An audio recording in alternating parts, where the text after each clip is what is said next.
Hi guys, my name is Ayesha और मैं आपको the cabin in the wood movie की एक्सप्लेनेशन दूंगी। इससे पहले आप मेरा चैनल सब्सक्राइब कर दीजिए और बेल आइकन के बटन को भी दबा दीजिए। मूवी के शुरू में दो साइंसदान दिखाए जाते हैं जो किसी बेसमेंट में थे और किसी खुफिया मिशन पर काम कर रहे थे जो उनका काफ़ी खास प्रोजेक्ट था। ये एक सीक्रेट मिशन था जिसके बारे में उनके अलावा कोई नहीं जानता था। ये मिशन दुनिया के अलग अलग मुल्कों में किया जा रहा था, मगर हर जगह ये मिशन फेल हो गया था। अब ये जापान और अमेरिका में परफॉर्म किया जा रहा था। फिर सीन बदलता है और हम 5 फ्रेंड्स को देखते हैं, जिनमें लड़के का नाम होता है मार्टी और लड़की का नाम होता है डैना। बाकी उनके फ्रेंड्स होते हैं। ये लोग एक जगह पर जा रहे थे उसे एक्सप्लोर करने के लिए। उस जगह का नाम था वुडलैंड। वो लोग वहाँ पर एक कैबिन में रहने वाले थे जो कि उनके फ्रेंड ने हाल ही में खरीदा था।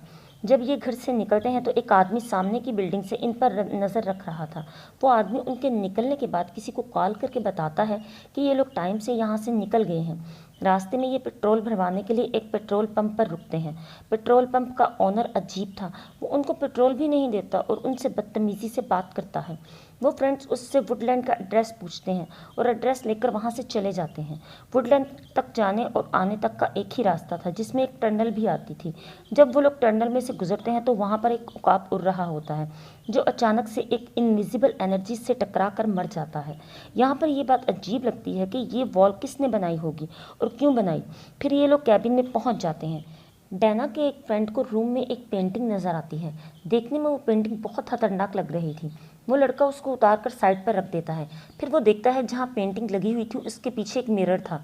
मिरर की दूसरी तरफ उसकी फ्रेंड डैना खड़ी थी। डैना उसको नज़र आ रही थी मगर वो डैना को नज़र नहीं आ रहा था।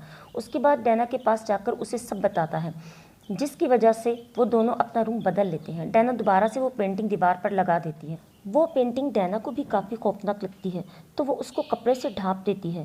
फिर हमें पता चलता है कि वही दोनों साइंटिस्ट कमरे से कैबिन पर नज़र रख रहे होते हैं। यही वो साइंटिस्ट थे जो सीक्रेट मिशन पर काम कर रहे थे। इन लोगों ने सिर्फ कैबिन पर नहीं, पूरे वुडलैंड पर कैमरों की मदद से नज़र रखी होती है और उन्होंने पूरे वुडलैंड को टेक्निकली कंट्रोल भी किया हुआ था। फिर उनको कॉल आती है उसी पेट्रोल पंप ओनर की। वो उन्हें बताता है कि मैंने अपना काम पूरा कर दिया है और उन फ्रेंड्स को बगैर पेट्रोल दिए ही वुडलैंड भेज दिया है। अब वो अपनी मौत के बहुत करीब पहुंच चुके हैं। सारे साइंटिस्ट शर्त लगाते हैं कि किस फ्रेंड को कौन सा जानवर या कौन सा मॉन्स्टर मारेगा। वहाँ कैबिन में वो फ्रेंड्स मिलकर पार्टी कर रहे होते हैं कि अचानक से बेसमेंट का डोर अपने आप खुल जाता है, जिससे वो फ्रेंड्स काफ़ी डर जाते हैं और घबरा जाते हैं। हैरान भी हो रहे होते हैं कि उस बेसमेंट में क्या हो सकता है। फिर वो बेसमेंट को चेक करने नीचे जाते हैं। वो वहाँ पर पड़ी चीज़ों को देख रहे होते हैं। मार्टी अपने फ्रेंड से बार बार बेसमेंट से बाहर चलने का बोल रहा था मगर कोई भी उसकी बात नहीं सुन रहा था। बेसमेंट में बहुत सी अजीब अजीब चीज़ें होती हैं। वहाँ पर कुछ चीज़ें ऐसी भी थी जो उनका ध्यान खींच रही थी और सब उन चीज़ों को देखकर हैरान भी हो रहे थे। उनको ये सब देखना अच्छा भी लग रहा था। तभी वहाँ पर डायना को एक डायरी मिलती है। वो डायरी एक छोटी बच्ची की होती है जिसका नाम ऐना होता है। उस लड़की ने उस डायरी में वो सब कुछ लिखा हुआ था जो उसके साथ हुआ था। उसने लिखा था, मेरे फादर ने मुझे और मेरी मदर को बहुत टॉर्चर किया था। उस टॉर्चर में ऐना का एक हाथ भी कट गया था और उसकी मदर मर गई थी।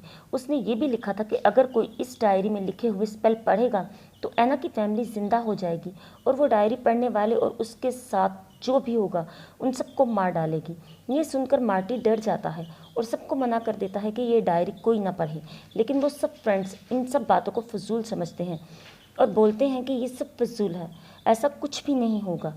और ये कहकर वो उस डायरी में लिखे स्पेल्स को पढ़ लेते हैं, जिसकी वजह से कैबिन के बाहर जंगल में ऐना की फैमिली सच में ज़िंदा हो जाती है। वो लोग अपनी कब्रों से बाहर आ जाते हैं और ज़ूम्बीज़ बन चुके होते हैं। लेबॉर्ट्री में जिन लोगों ने ज़ूम्बीज़ पर शर्त लगाई थी वो खुश होते हैं, यानी उन फ्रेंड्स को ज़ूम्बीज़ मारेंगे। जो टीम शर्त जीतती है उस टीम को विनर अनाउंस कर दिया जाता है और वाइट बोर्ड पर उस टीम का नाम लिख दिया जाता है। उसी बोर्ड पर हम और भी एनिमल्स, घोस्ट और मॉन्स्टर के नाम भी देखते हैं। फिर हमें इसके साथ जो प्रोजेक्ट जापान में हो रहा था उसकी फुटेज दिखाई जाती है, जहां पर स्कूल के बच्चों को एक लड़की की सोल डरा रही होती है। इधर डैना के दो फ्रेंड्स जंगल में जॉगिंग के लिए जाते हैं। ये सब लेबॉर्ट्री में बैठे लोग देख रहे होते हैं। जंगल में एक ज़ूम्बी डैना की फीमेल फ्रेंड पर अटैक कर देता है। डैना का मेल फ्रेंड अपनी फ्रेंड को बचाने की बहुत कोशिश करता है, लेकिन वो ज़ूम्बी उसके फ्रेंड को बहुत जख्मी कर देता है और मार डालता है। जैसे ही वो लड़की मरती है, एक साइंस साइंटिस्ट एक लीवर खींचता है जिससे डैना की फ्रेंड का ब्लड एक ऐसी जगह आ जाता है जहाँ पर एक बॉडी की आउटलाइन बनी हुई थी। वो खून उस बॉडी की आउटलाइन को फिल कर देता है। फिर डैना का दूसरा फ्रेंड जो जंगल में बचा था वो वापस कैबिन में आ जाता है। वो बहुत ज़ख्मी होता है। वो अपने फ्रेंड्स को सब कुछ बताता है जो जंगल में उनके साथ हुआ। वो सबसे कहता है कि हमें जल्दी से जल्दी यहाँ से वापस जाना चाहिए वरना वो ज़ूम्बी हमें भी मार डालेगा। फिर अचानक कोई बाहर से डोर नॉक करता है।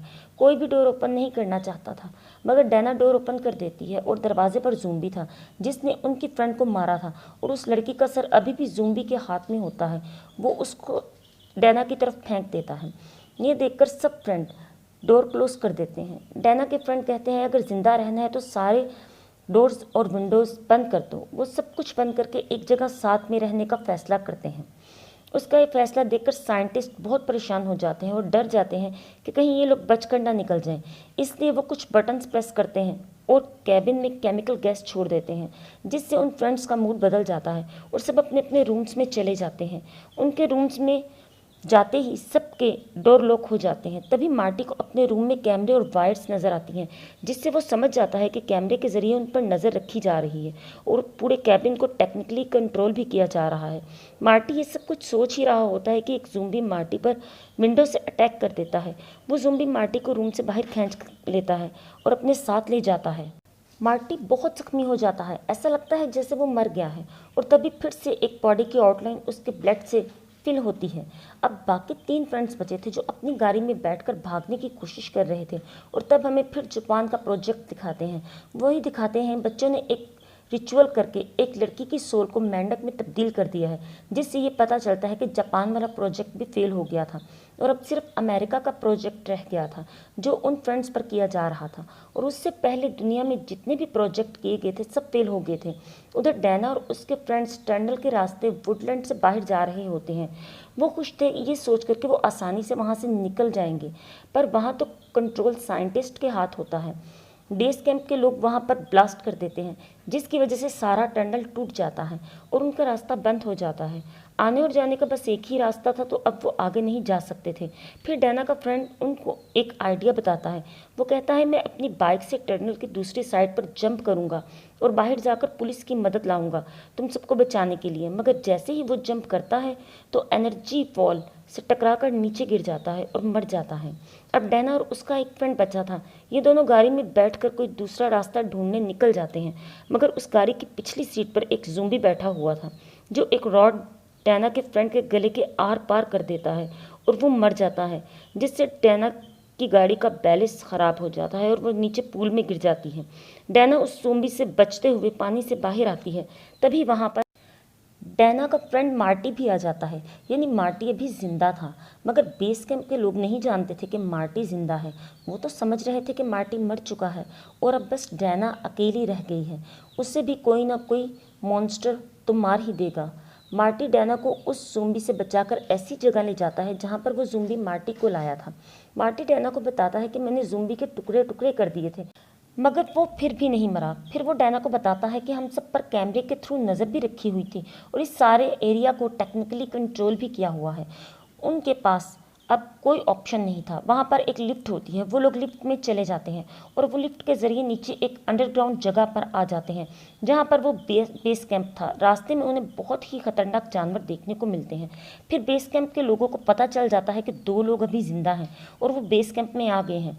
उनमें से एक सीनियर साइंटिस्ट अपने एक सिक्योरिटी ऑफिसर को उन्हें मारने भेजता है मगर वो दोनों मिलकर उस सिक्योरिटी ऑफिसर को मार डालते हैं। उसके बाद वो लिफ्ट से बाहर आ जाते हैं और एक अनाउंसमेंट सुनते हैं कि इंसानियत को बचाने के लिए उन दोनों को भी सेक्रीफाइस करना पड़ेगा। वो दोनों बहुत ज़्यादा डर जाते हैं और एक रूम में छुप जाते हैं और जिस रूम में वो छुपे हुए होते हैं वो बेस कैंप का वो कंट्रोल रूम था जिससे वो सब जानवरों और मॉन्स्टर को कंट्रोल करते थे। डैना और मार्टी को पकड़ने के लिए बेस कैंप की पूरी मिलिट्री वहां आ जाती है। उनसे बचने के लिए डैना एक रेड बटन प्रेस कर देती है। बटन के प्रेस होते ही सब मॉन्स्टर और एनिमल्स बाहर आ जाते हैं और मिलिट्री के लोगों पर अटैक कर देते हैं। वो सबको बहुत बुरे तरीके से मारकर खाने लगते हैं। दोनों साइंटिस्ट के रूम में भी ज़ोंबी और मॉन्स्टर आ जाते हैं और एक साइंसदान को मार डालते हैं। दूसरा साइंटिस्ट अपनी जान बचाकर वहाँ से भाग जाता है। तभी वहाँ पर डैना और मार्टी आ जाते हैं और उस साइंटिस्ट को चाकू से स्टैब करके मार डालते हैं। फिर वो लिफ्ट से और नीचे जाते हैं और उस रूम में पहुँच जाते हैं जहाँ पर 5 बॉडीज़ की आउटलाइन देखते हैं जो इन फ्रेंड्स की ही थी, जिनमें से 4 आउटलाइंस फिल थी। तभी वहाँ पर बेस कैंप की डायरेक्टर आ जाती है। वो डैना और मार्टी को बताती है कि ये सब करने के पीछे हमारा एक मकसद है। हम ये सब कुछ दुनिया और इंसानियत को बचाने के लिए कर रहे हैं। वो बताती है कि ईवल गोड जो कि ज़मीन में काफ़ी नीचे रहते हैं, उस ईवल गोड को हर साल 5 लोगों का खून चाहिए होता है दुनिया की हर कंट्री से। इसलिए पूरी दुनिया में ये प्रोजेक्ट किया जाता है ताकि 5 लोगों का खून ईवल गोड को दे दिया जाए, जिससे ईवल गोड को उनकी सेक्रीफाइसेस मिल जाए। ऐसा ना हुआ तो वो दुनिया पर आकर सारी दुनिया को ख़त्म कर देंगे। वो लेडी उन्हें ये भी कहती है कि अब तुम दोनों ही इस प्रोजेक्ट को पूरा कर सकते हो, खुद को सेक्रीफाइस करके, और ये सब तुम लोगों को सूरज निकलने से पहले करना होगा। फिर वो लेडी डैना को इमोशनल करती है, जिसका असर डैना पर हो भी जाता है। वो अपने फ्रेंड्स को मारने के लिए मार्टी को गन पॉइंट पर कर लेती है। उसी वक्त एक भेड़िया वहाँ पर आकर डैना पर अटैक कर देता है और मार्टी गन लेकर उस भेड़िए को शूट कर देता है। भेड़िया डर कर भाग जाता है। उसके बाद बेस कैंप वाली लेडी और मार्टी के बीच में बहुत फाइट होती है। तभी वहाँ पर डायरी वाली लड़की एना की सोल आ जाती है और वो एक कुल्हाड़ी से उस लेडी पर वार करती है और वो मर जाती है। तब मार्टी एना और उस लेडी को धक्का देकर एक खाई में फेंक देता है और वो वही जगह होती है जहाँ पर ईवल गॉड रहता था। डैना और मार्टी को लगता है सब कुछ ठीक हो गया, इसलिए वो दोनों सुकून से बैठकर स्मोकिंग करने लगते हैं। डैना मार्टी से माफ़ी मांगती है कि उसने उस पर गन रखी थी, मगर तभी वहाँ पर अर्थक्वेक आ जाता है। उस बेस कैंप से एक बहुत बड़ा हाथ बाहर निकल कर आता है और वो हाथ ईवल गॉड का था, क्योंकि उन दोनों ने तो सेक्रीफाइस किया ही नहीं था। इसलिए सब ईवल गॉड्स बाहर आ जाएंगे और दुनिया ख़त्म हो जाएगी। और इसके साथ ही इस मूवी का एंड हो जाता है।